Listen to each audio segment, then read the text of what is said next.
Hello, my friend, and welcome to the Sales Podcast. I'm Wes Schaefer, the Sales Whisperer, your host.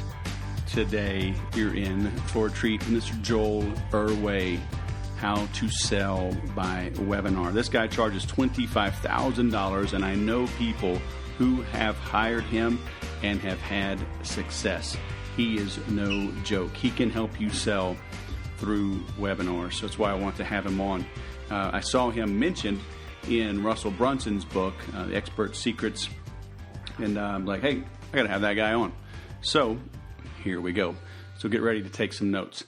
If you want to grow in other ways, if you're looking for the right sales tools, if you're wondering if you got the right salespeople on board, if you're wondering if you got your head screwed on straight, if you're looking at this whole sales, marketing, technology, sequences, if you're entering the conversation going on in the mind of the prospect, if you understand the number one job of a business owner is to market, and the number one job of a sales manager is to recruit, and the number one job of a salesperson is to prospect. If you understand that, but you're not getting it done the way you know that you can, check this out, digdeep.today.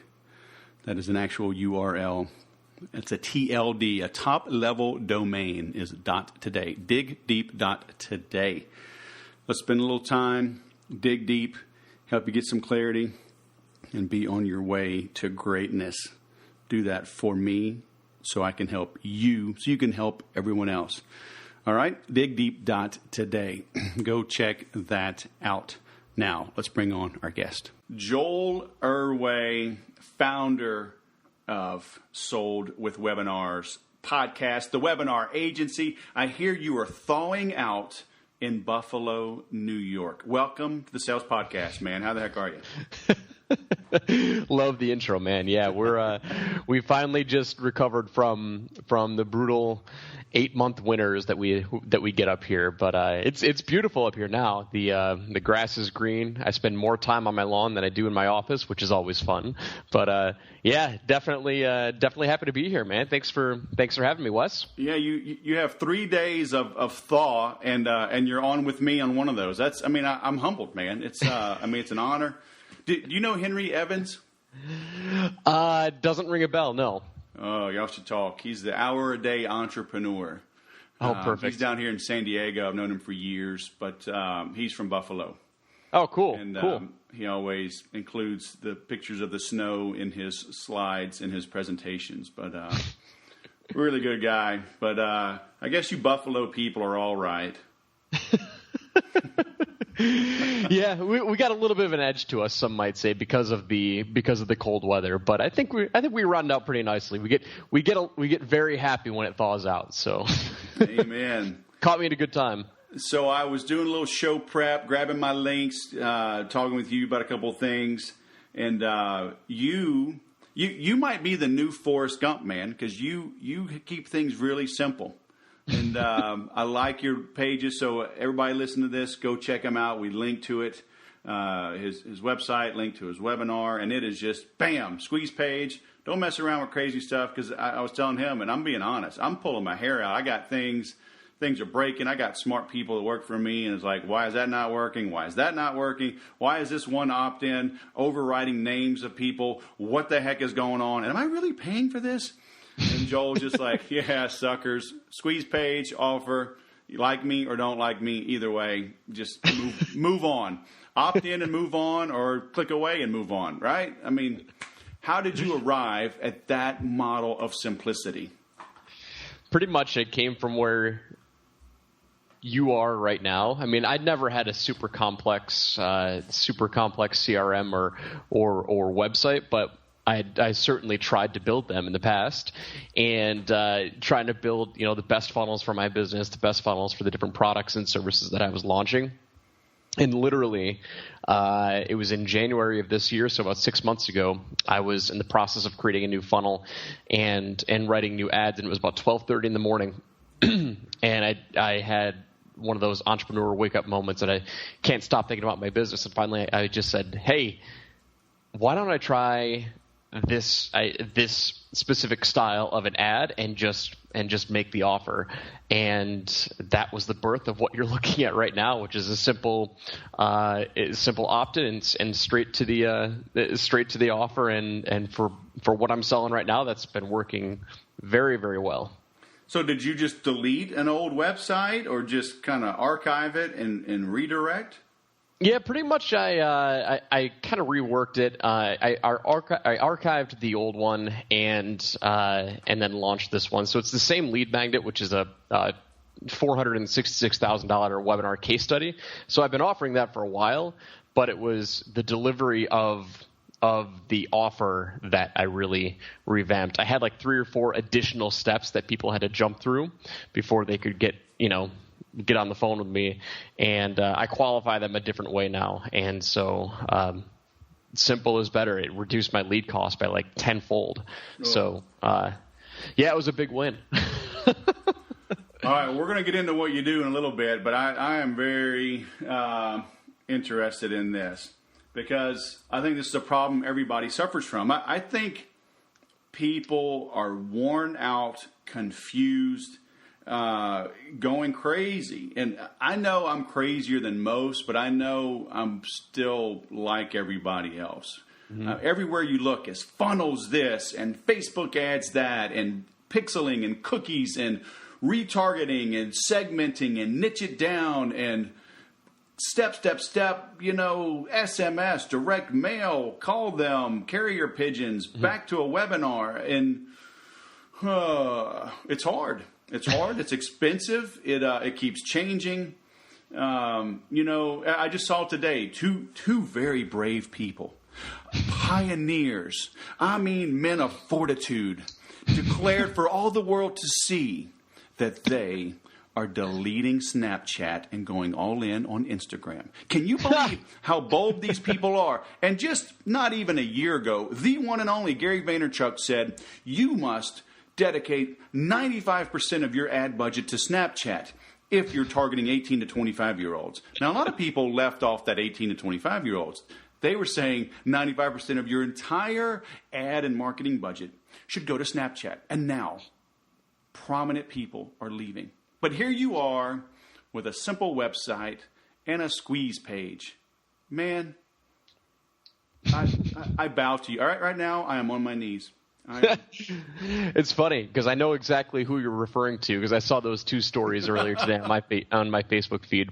And so for me, I can't focus that much energy on multiple channels. Like I'm still trying to I'm still all in with Facebook right now. And like I've got an Instagram account. I also created like 17 Twitter accounts for some odd reason over the course of the past 7 years. And I still have not gotten on Twitter.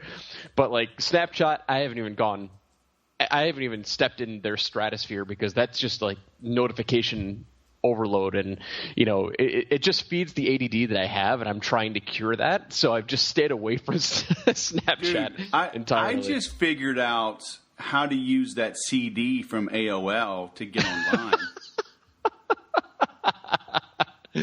We used to hoard those. I used to hoard those. It was like, what were the offers? Was it like 30 minutes for free or an hour for free or maybe it was a couple days for free? But I remember I used to collect them and be like, I've got like 6 months worth of AOL internet for free now. What do you mean used to? You don't still do that? You think this collection might be worth something? I mean, I'm using them, but yeah. I don't know. You never know. AOL could come back. I did, for giggles, I don't know, about 6 months ago, logged into my MySpace account. It still exists. Man, I haven't logged into MySpace in years. I probably couldn't even log in if I tried. Dude, that thing was leading edge in 2004. Mm-hmm. It was. I'm just saying. It was. All right, so how did you come to this? Because it's, it is interesting.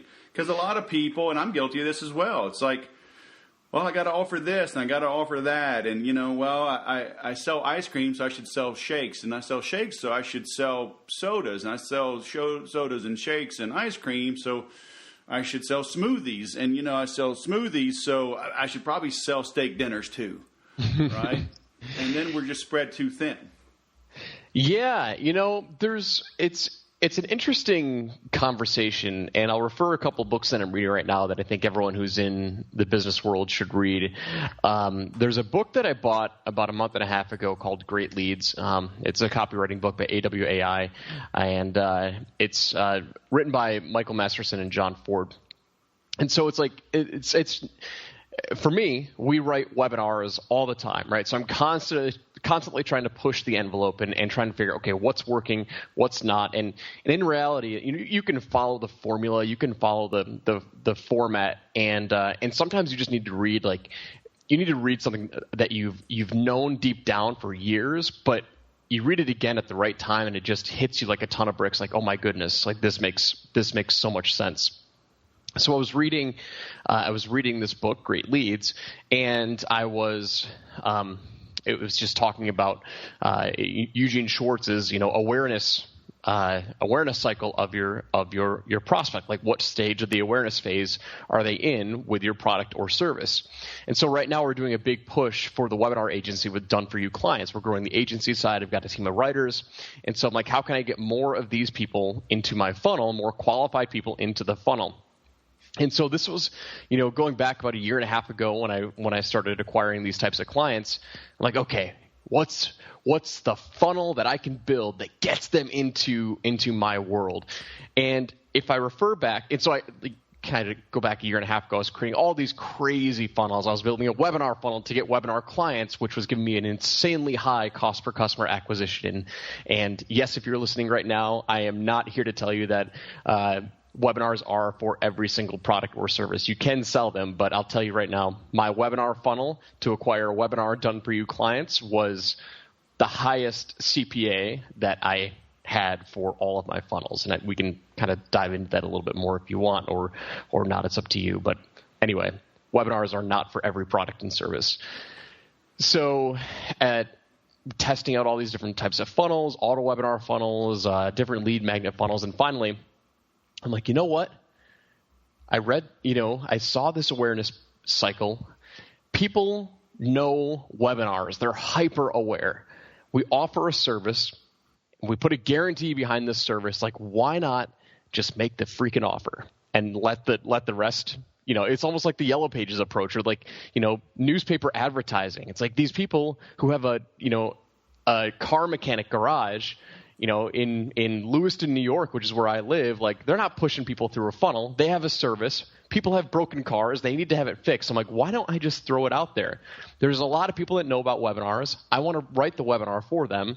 Why do I have to push them through a funnel? And that's when I created that long form ad, sent them straight to that opt-in and told them to apply. And we had that's been a very, very, very profitable funnel for us. Wait a minute, man. You're supposed to have a report, a tripwire, a free plus shipping, a $97, a $197, a $497, a $997, $24,997 offer. You are doing this all wrong. I am. I know. It's genius, but I was really upset with myself because it took me so long to figure this out. It's like, because I've seen that awareness spectrum before, multiple times before, but it's like I just read it at the right time, and I was awake at 12:30, and I had one of those, entrepreneur ideas, and I'm like, you know what? Like, if somebody gave me this offer and I saw it scrolling through my Facebook feed, I would most likely sign up for a call with them if this is something that I needed. And it worked like gangbusters. So we're generating high quality applications for like next to nothing. I mean, I actually had to trim down my ad budget to $30 a day because I can't handle all the leads. So it's a good problem to have. So what is this long form ad you're talking about? So it's essentially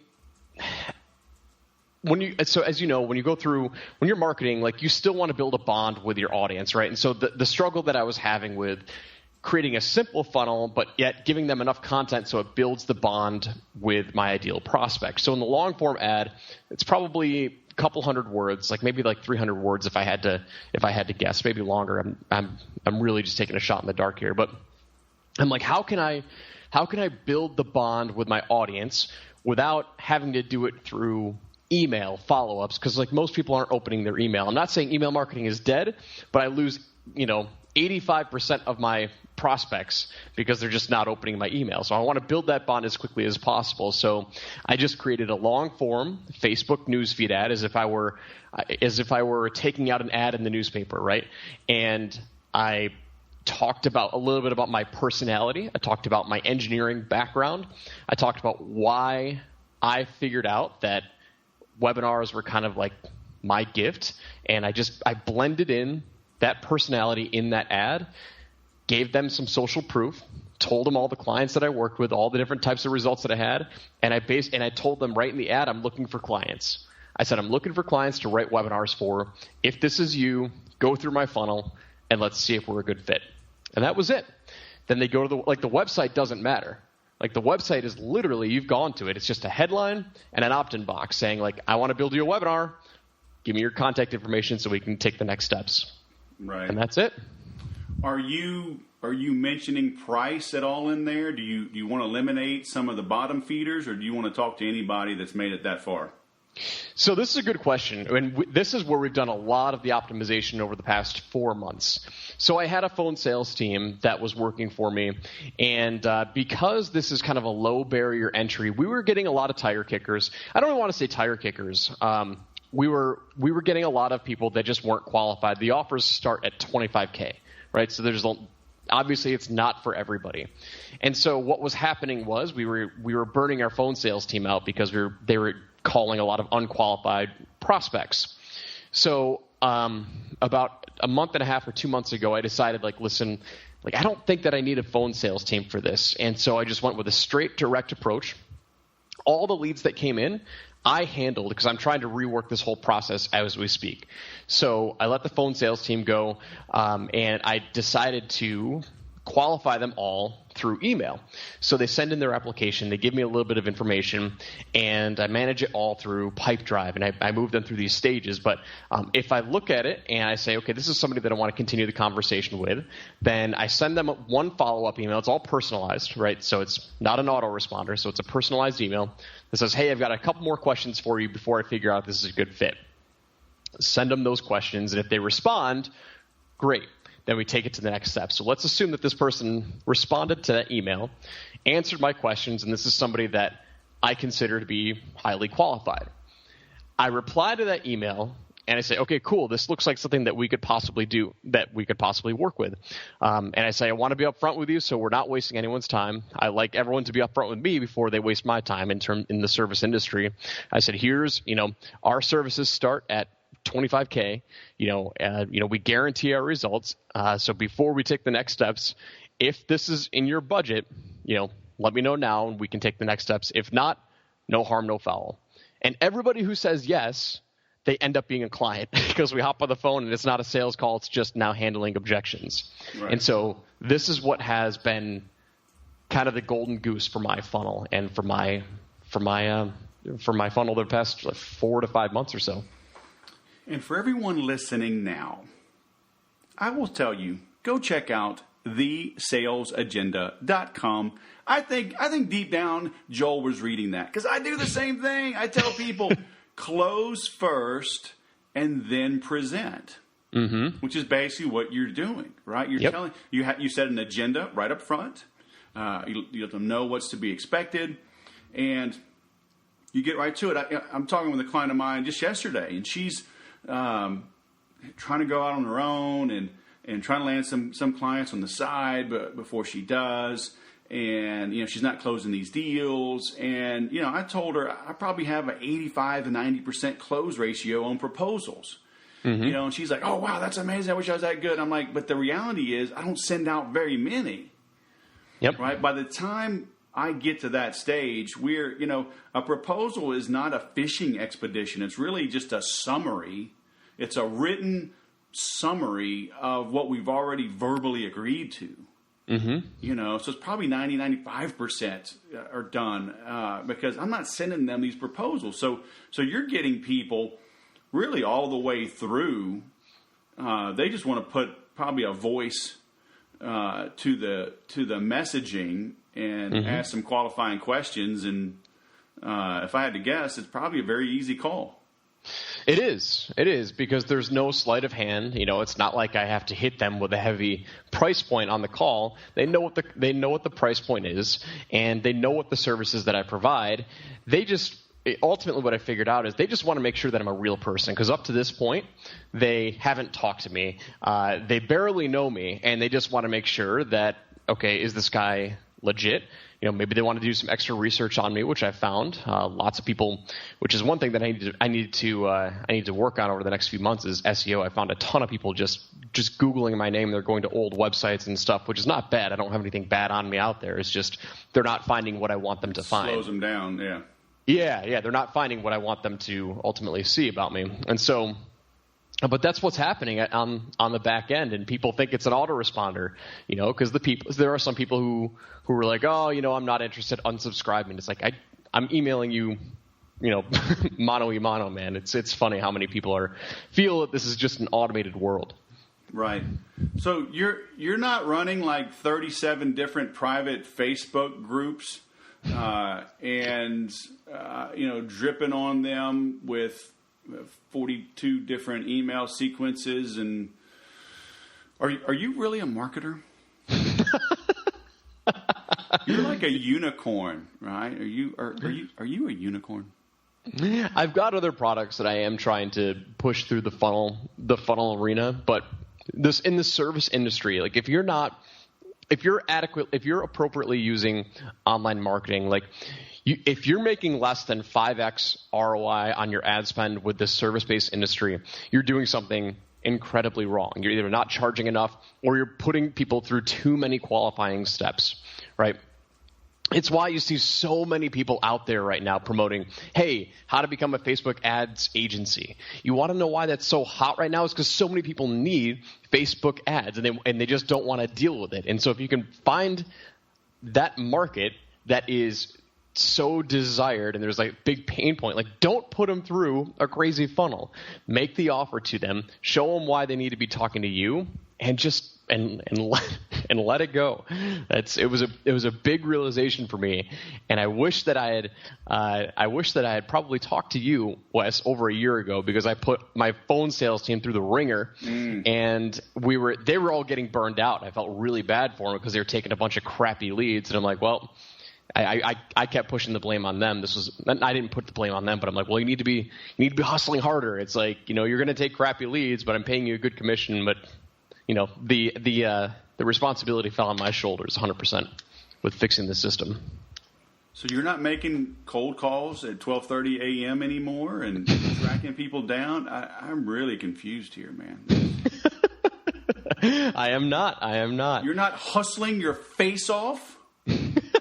I'm hustling in other ways. I'm producing content, doing the podcast, but I don't like to take many phone calls. That was a big pain for me, and so I needed to filter them out as much as possible through email, and that's ultimately what I came up with recently.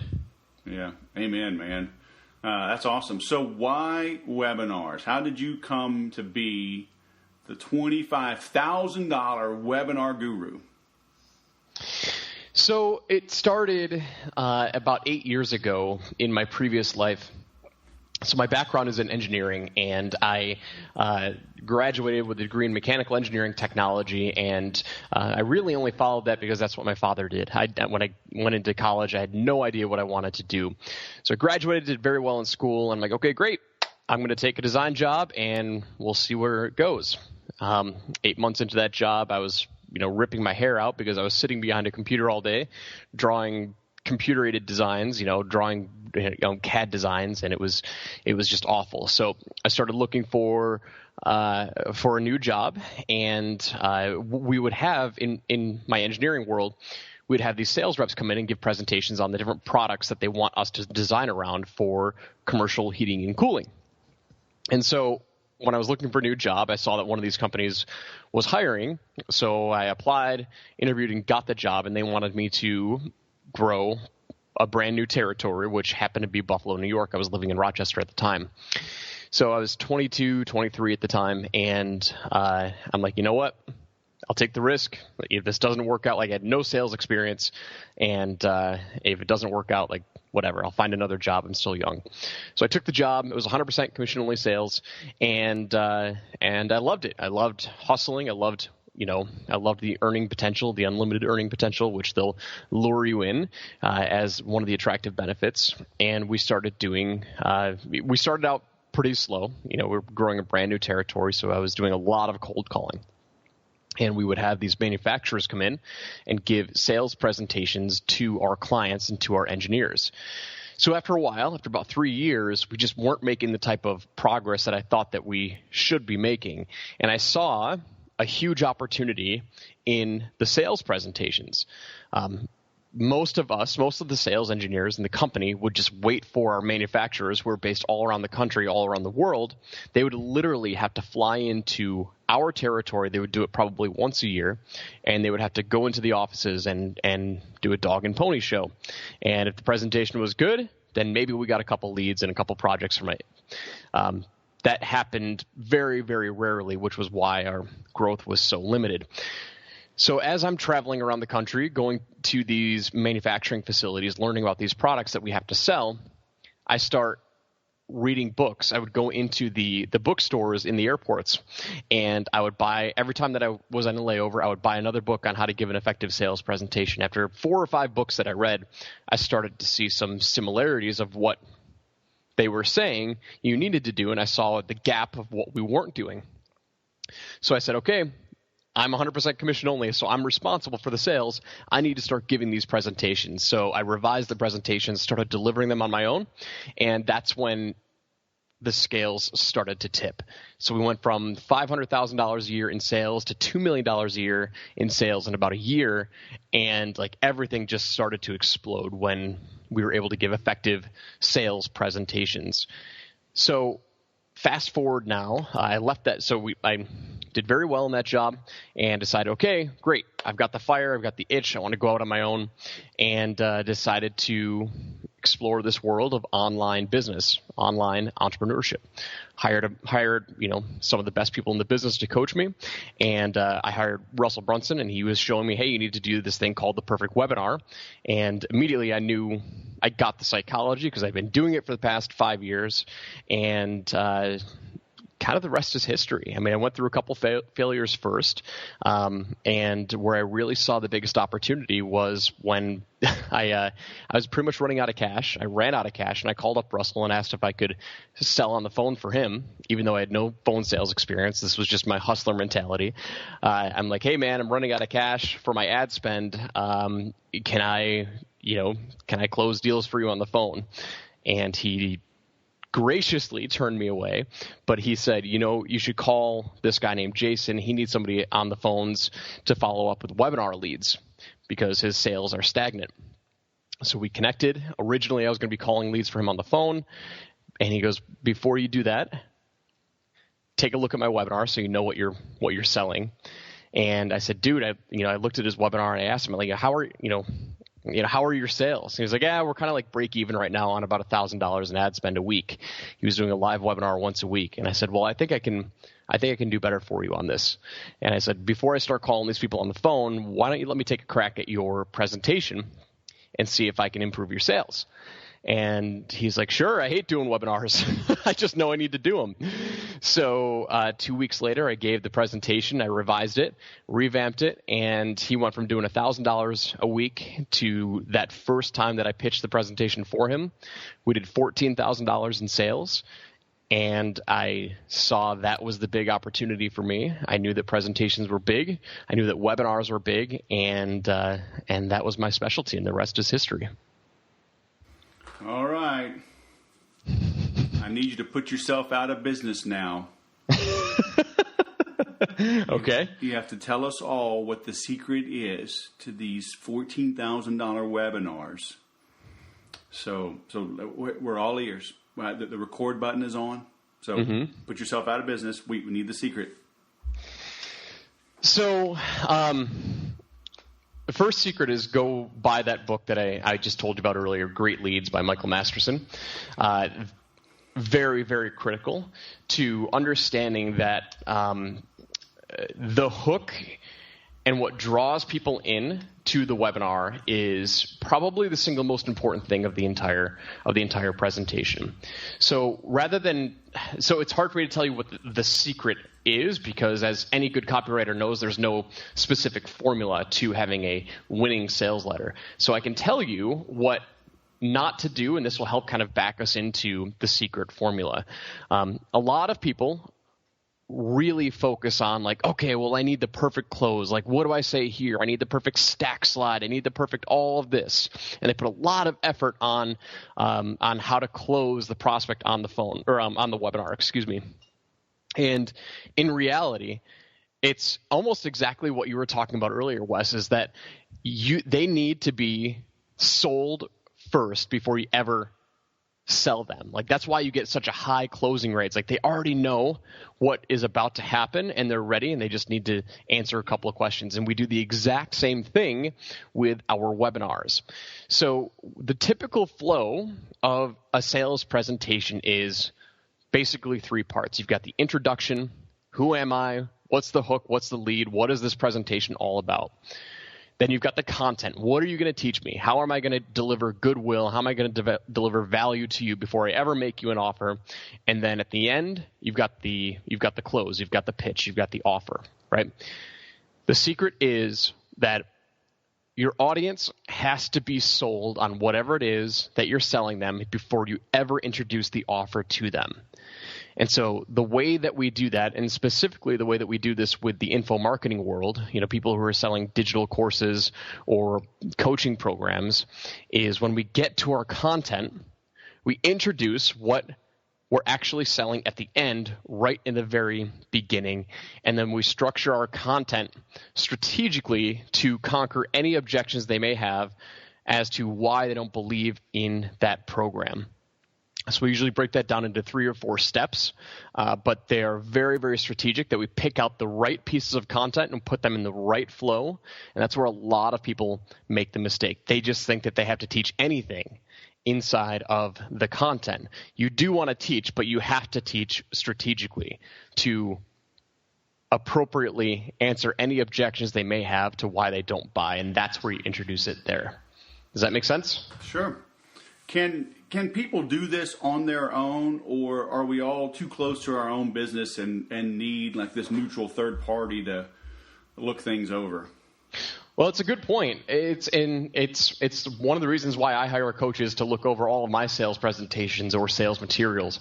It's because a lot of times we are too close to the product. When you have a product offer that is a no-brainer, that's when people kind of get these superhuman, these Superman abilities, and they think that they're the greatest sales presenters in sliced bread, right? It's like they've got a webinar that might, teach people how to become an agency, and it's like, for people who are just getting started in the entrepreneurship world, like that's a low-hanging fruit because you're teaching them how to sell a $2,000 or $3,000 a month service, and it's great, right? So we should all be looking for those types of offers to sell. The more no-brainer the offer, the better your sales presentation will perform. Where it becomes difficult is when you're selling products or services that aren't so tangible, like when you're showing them not how to make money online or not how to start a business, and you can say, hey, if you invest $1,000, I can show you how to get to $10,000 a month, right? That's a very tangible benefit, tangible payoff. Where it starts to get really difficult is when you've got like a couple of my clients are in the personal development niche right now. I love them to death. They're great guys.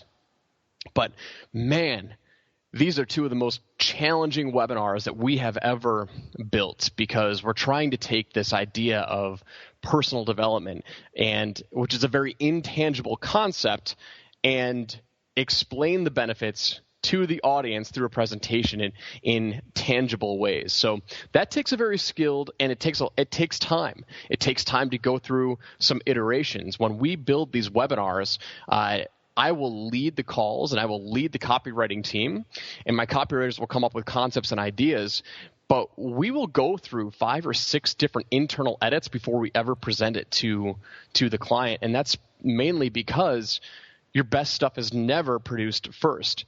And we don't want our clients to see, we don't want them to see anything except what the best that we've got. And so it does take time. I believe it takes a third party to take a step back and look at what your product is, help you craft a better offer, help you craft a better hook, the best hook out there, and the best leads possible. So is your close simple? Because I've seen trainers on webinars or teaching webinars saying, 20 to 30% of the effort and energy and focus is on the close. Mm-hmm. And that just seems high to me. It really depends on where you're putting the webinar in your sales funnel. The more they know you, the simpler the close can be. However, if this is cold traffic, meaning this is the first time they've ever known you and they're hopping on a webinar, you do need to put more effort into the close because you have to continually build that trust from start to finish. Now, there's a delicate balance that you have to take with the close. Some of the great sales closers out there on webinars, they do spend a lot of time on the close, and it works very well. And the reason why it works very well is because they have to overcome a lot of objections, especially if it's a higher investment. The balance that has to happen is you need to know who the presenter is and who the product owner is, because not everyone can do that hypey style, that I don't want to say high pressure because it's not always high pressure, but when you start going over and over and going back and forth, like here's what I've got, here's an objection handling sequence. Okay, here's another bonus, here's an objection handling sequence. It gets to be a lot, so we have to develop a balance between that with our clients to make sure that it fits their voice. Cool. Yeah, it's interesting. I see people. I mean, it's coming. Mm-hmm. But I've personally never done well with webinars. I've always teach too much. I go way too in depth and either overwhelm the listeners, or they think they got so much. They're like, heck, it's going to take me 2 months, 6 months to go implement what he just taught me. Why the hell would I buy anything? Because I'm full. Mm-hmm. How do you balance that? How do you find, like, it's like you got to go deep on just a few nuggets. So those are covered well. It's kind of like you have to give them really, really good appetizers and then show them the main course and how good it's going to be, but not give them the main course. But then have them not feel like you tease them or rip them off. That's tough. I call this the textbook syndrome. And imagine you're back in college or high school, right? And you go to class, and everyone's had one of these types of professors before, one of these types of teachers, where you're in this class and they give you an assignment to say, okay, hey, go read chapters 1 and 2 from your book, and then we'll go through it tomorrow and we'll review it, right? So you go through, you do your homework, you read chapters 1 and 2, do the assignments, and you come to class the next day, only to find out that the teacher or the professor is literally up there just reading from the book. They're reading everything that the book has. I've had some professors actually do this word for word, where they just read the chapter the next day, and they're using that to teach it. And this is the same type of example that you just explained. And it's like us as experts, us as teachers, we have to. It's a different medium. It's a different format of the course that we're ultimately selling them. The training that we're ultimately selling them is pretty much like the textbook.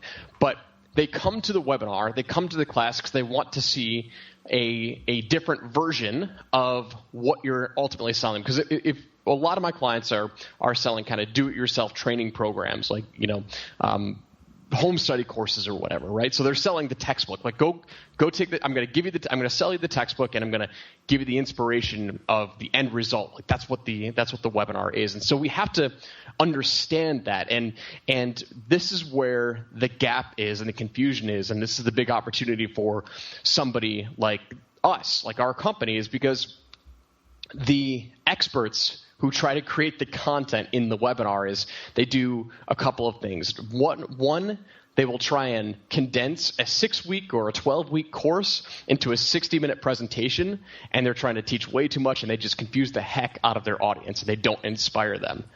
Or they go the complete opposite end of the spectrum because they know they teach too much, so they try to teach as little as possible, and you really just piss your audience off because it's all just kind of fluff and hype. One of my good friends just posted on her newsfeed yesterday or a couple days ago that she just tried to do a webinar, and she said it just didn't feel right. But she goes, I knew that I didn't want to teach. I was told by all the big gurus like not to teach anything on the webinar, and I got terrible feedback from everybody who was on the webinar saying they didn't learn anything and it was a waste of time. So yes, you have to have that delicate balance of strategically selecting the right pieces of content to give them while showing them that they can achieve the end results on their own if you're selling a course. I keep referencing courses because that's like the bulk majority of our audience right now is selling, digital courses through webinars, which is highly, highly effective. Right. So, yeah, I mean, I think you need somebody, right, to really, because I've gone through this, trying to do it on your own, and you're too close to your own stuff. I mean, do you need like really detailed slides, or do you need like a handful of slides and a lot of storytelling? Do you need like 200 slides and go rapid fire through them, or just a few and you elaborate? Yeah, it's we usually end up with more slides than not because we design our slides to make them impactful, right? So we leverage the power of visualization combining with the content that we're teaching. So when we've got like a really important concept that we want them to hear, it's like a blend between your white background PowerPoint sales videos, VSLs, where it's really just the words and it's like a headline caption that you're reading through the entire thing. So we do some of that, plus we use images, and so it's in images and graphs to help make the concept, help drive the concepts home. But it's all about storytelling. I mean, that's a lot of times we're actually creating the content for some of our customers, because if they've got a course and they're selling a course, like this is what we really had to do for one of my personal development clients, is like he goes, my course is so simple that if I really told them what I do for them, they wouldn't buy it because it would be too simple. Mm-hmm. So we have to actually create things to push them through that transformation. And we were creating one big analogy and breaking that down into 3 specific processes. And this was not his material. So we actually had to work with him. And this is what took us so long. We had to work with him to say, okay, it's kind of like this, or, it's kind of like that. And it's hard to explain, especially, through a conversation like this. But, we work hard to create the specific pieces of content. And that might mean creating new content that helps lead them to the sale. Right. Yeah, for people that are listening that think, oh, that's manipulative or whatever, it's, the difference between manipulation and persuasion are your motives. Mm-hmm. And even if the course is simple, the fact is the people aren't doing it. They don't know the information. And it may be simple to you. It may be simple to implement. Mm-hmm. But kind of like having a fitness trainer. I mean, we all know how to jog around a building, how to do push-ups and sit-ups, mm-hmm. and pull-ups. And ultimately, if you just stop shoving cake and French fries down your throat and jog a little bit and do some pull-ups, sit-ups, and push-ups, you'll be in shape, right? And I know that round is a shape, but that doesn't count, okay? Remarkably simple, isn't it? Yeah, but so if you spend money and for something quote-unquote simple and obvious, but you weren't doing it, and that simple and obvious thing helps you reach your goals, then it's worth whatever you spent on it. Mm-hmm. I spend a lot of time working with people. Like the same client I'm working with, I told her, don't give a price until you understand their need and they've quantified the pain. Because mm-hmm. she was willing to do some consulting for like $2,500. And then she's talking with the people, and she's like, what's your budget? What's your pain, right? And they're like, we're willing to spend $5,000 a month to do this. And she's like, okay, I'll do it for $5,000. So did she rip them off, or is she solving a pain, right? If she provides $10,000 or $12,000 or $30,000 a month in value, and they only spend $5,000 for that, it's like, yeah, sure, the ROI is higher if they'd only spent $2,500, but aren't you going to give them better service at $5,000 than $2,500? Mm-hmm. Right. So I think that deep down, people are afraid of making the sale, and it holds them back. Yep. Yeah. Who would be getting ripped off if she ended up having to close it at $2,500 and she knows that she could have done it at $5,000? Yeah. Right. She's the one getting ripped off then. Yeah. Right. So it's just a perspective shift, but 100% agree with you on that. Yeah. Very nice. So give us some parting words of wisdom. We got our listeners maybe they're on the treadmill, maybe they're running around that building, getting in shape. As they're listening to this, and maybe they're on an airplane mode and listening. What should they do as soon as they pause this episode? What should they do to grow their sales with webinars? So if you're selling a product that requires a little bit of education to enlighten your audience, your ideal customer, on your solution, then you may want to consider a webinar. So the first thing that I want to this is when I go through the qualifying process of somebody who goes through my webinar funnel, like my done for you webinar funnel. The first thing that I ask them is, okay, what's the product that you're selling? Have you ever sold it before? Like, what are your existing sales? And what does that all look like? Because I want people to understand that, webinars are great. Like, the reason why webinars work so well for the info marketing industry, the do-it-yourself courses, the home study courses, is because you're using education to sell more of what they are going to buy, which is education. So your medium is so congruent, and when you can get those two together, then you've got a winning combination. So for people who come to me and they're like, "Oh, I've got a service. I want to use webinars to promote my marketing service," and it's like, well, you can do that, but and I'm going to go back to Eugene Schwartz's marketing, or your pain awareness pyramid, or whatever you want to call it, the awareness spectrum. Like, if they already know they've got a marketing problem and they're actively seeking out that solution, they're looking to pay for somebody to do it for them, just like somebody who would come, like my ideal customer already knows about webinars, but they don't want to go through the excruciating pain of creating a sales presentation from scratch. It takes a long time. It's a lot of aggravation, and they want guaranteed results. Like, that's why they would come to me. I don't need to put them through so many hoops and watch a webinar presentation before you schedule a call and all this other nonsense.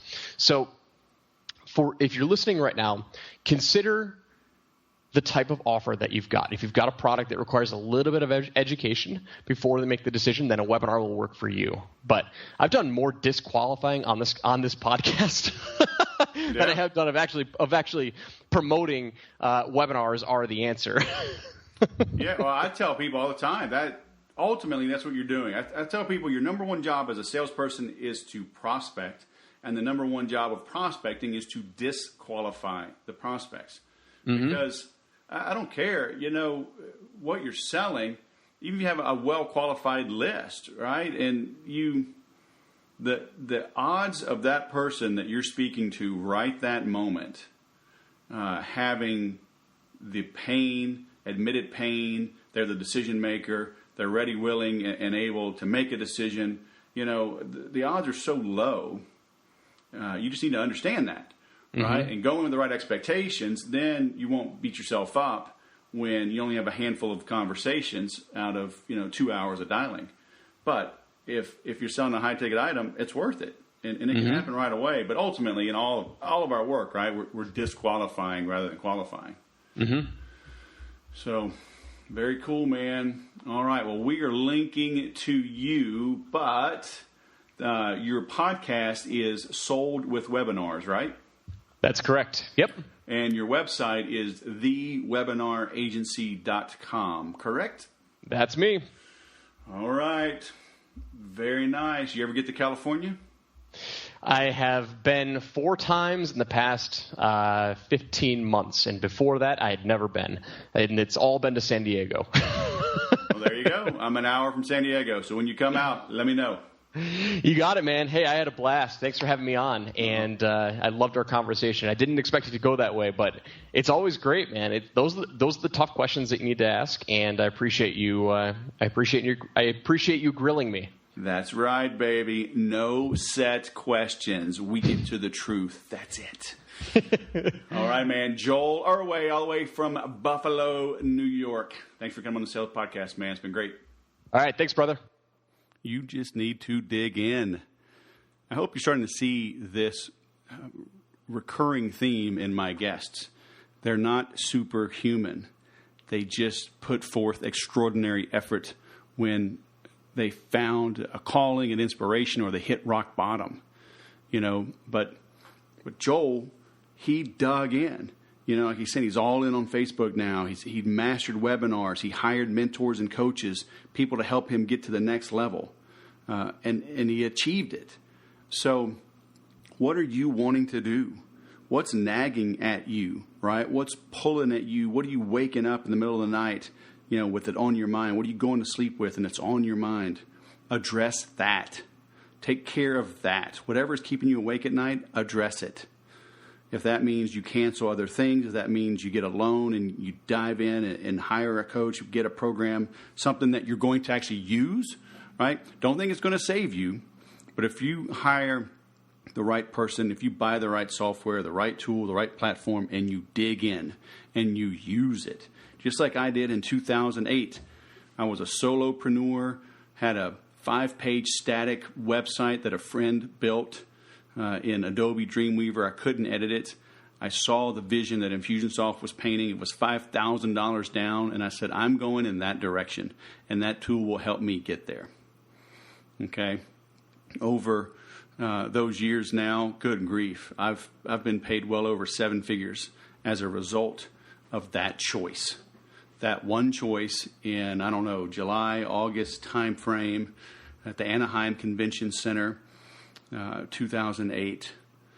So I wasn't ready for it, right? I didn't need all of the power then, but I knew I would need it.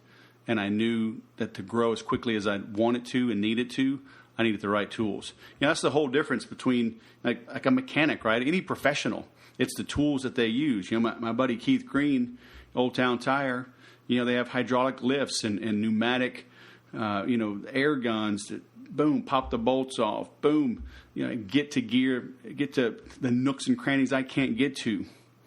So that speed helps them do the job that I don't want to do. So are you investing in the right tools and are you learning them? That's the thing. I see people all the time, oodles and oodles of programs and courses they never get into. So maybe it's time you hire a coach. Check it out, digdeep.today, the most affordable way I've seen to work with somebody with 20 plus years of experience to see how they can help you grow. And that's me. Digdeep.today. Sign up there. Let's get started. And as always, thanks for listening. Please share this. Give me a comment. Give a 5-star review on iTunes.